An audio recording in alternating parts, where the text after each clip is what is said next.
Hi everyone and welcome back to another Mixed Media Tuesday video. I'm back into my regular schedule after having some family time and a break from long form videos.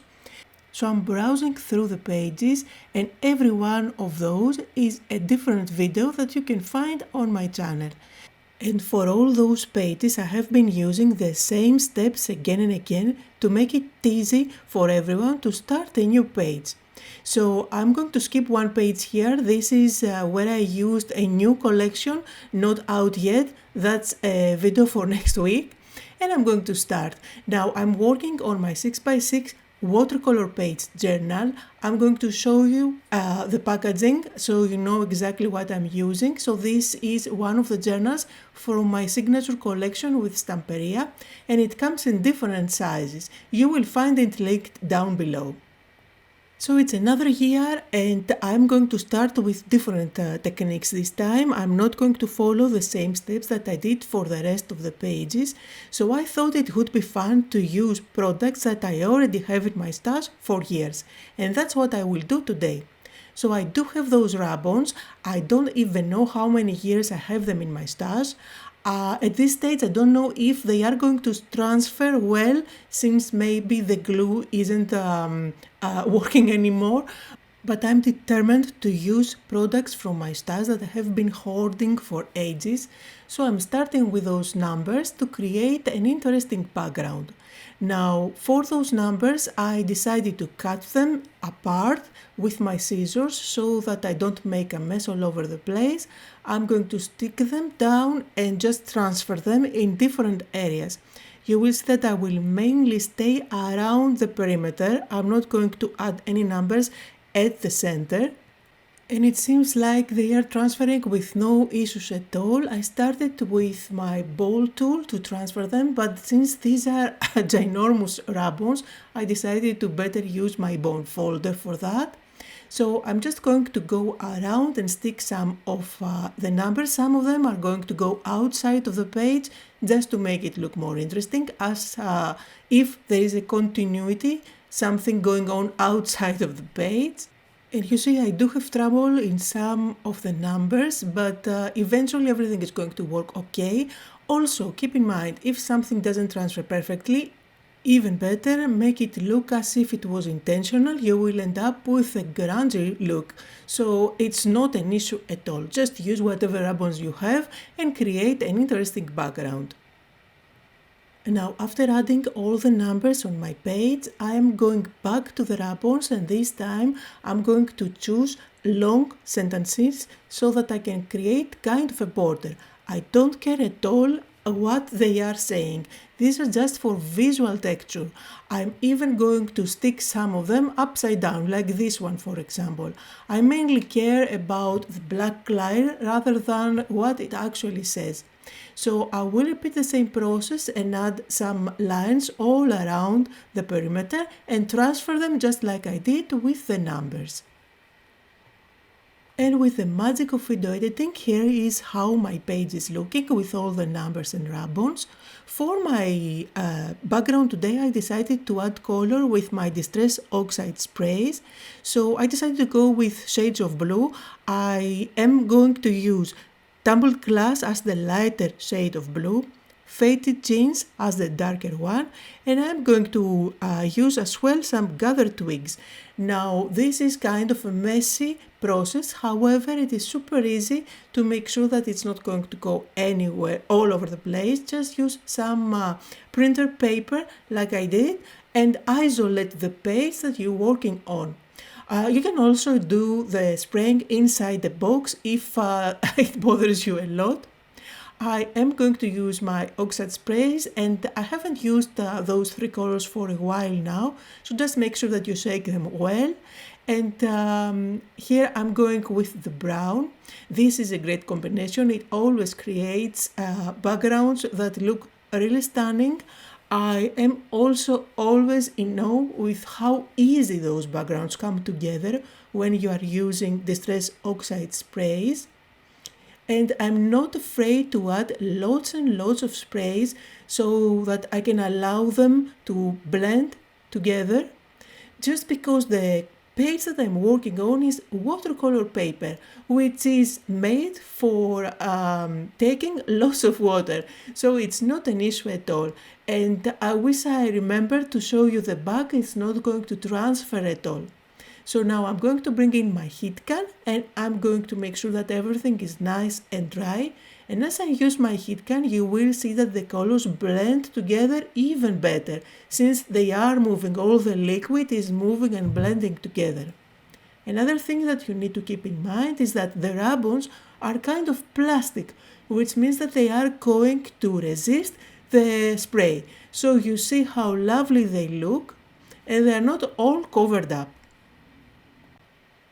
Let me take away those papers, and now I'm going to show you that it kind of bubbles on top of the letters. This is because it resists the spray and it's never going to dry there. What you need to do is to bring a paper towel or clean cloth and just dab the excess. You can even rub it if you want to completely remove what is on top of the numbers. A baby wipe works too, and you will see that it's going to give you a very clean effect. However, you need to make sure that you don't touch the background, otherwise you will end up with a ghosting effect. It's going to remove color from the background and you don't want to do that. Now let's play some more with the background and add some visual texture. This time I'm playing with a stencil, and I decided to use this one. I haven't used the stencil for ages again. And with my blending tool, I'm going over it and I'm using again Faded Jeans Oxide ink. This is the same color that I used on the background, so this adds a touch of darker shade. However, it doesn't make the background look too busy. There's already lots of things going on there. I don't want to introduce any new colors, so I stay with shades of blue.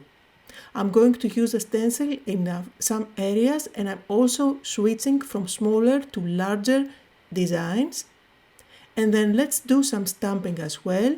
I will do the stamping with my black ink, and this is permanent ink, just to make sure that it's going to stay nice there, and no matter what I decide to do on top, it's not going to move.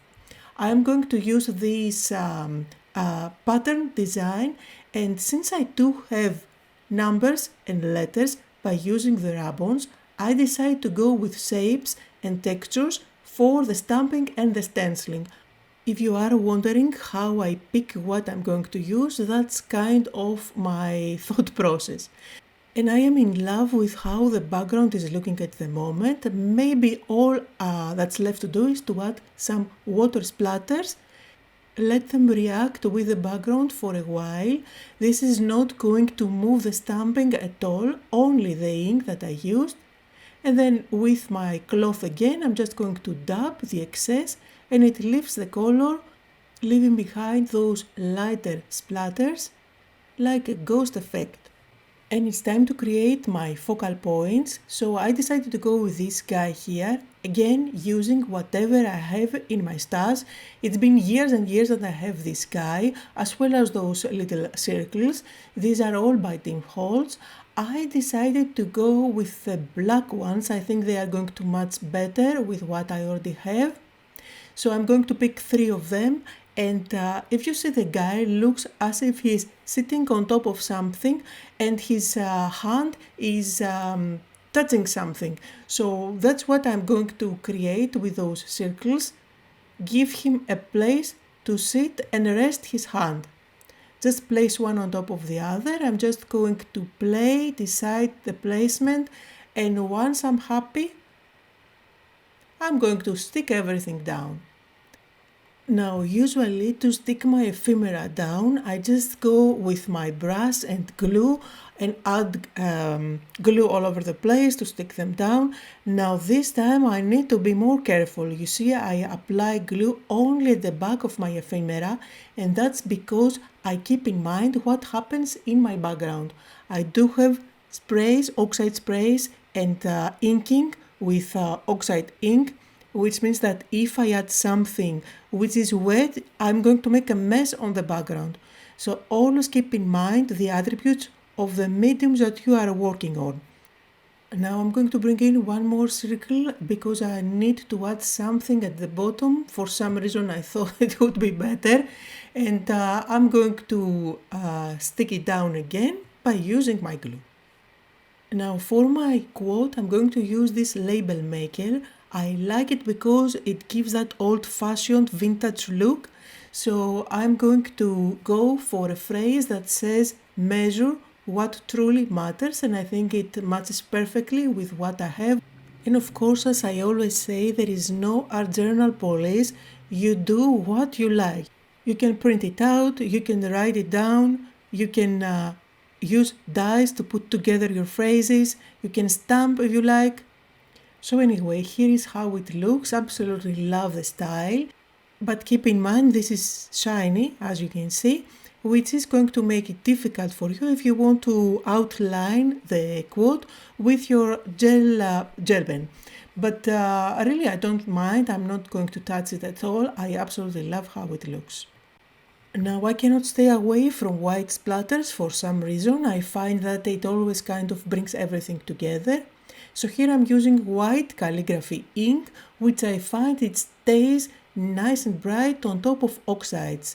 So I just like to use this old brush, it's very fine, and I kind of try to avoid adding droplets on top of his face. Now this is where I decided to give him a top hat, so I'm looking through my stash and I found this guy with a top hat.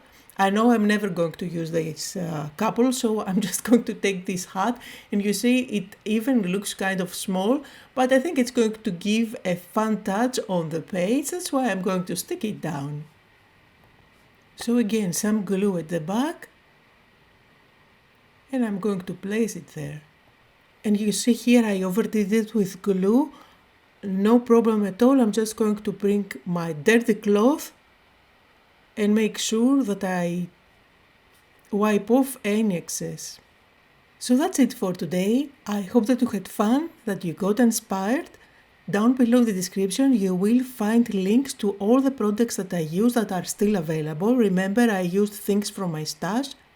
Thank you all so much for joining me today. Don't forget to like and leave me a comment. Have a lovely day.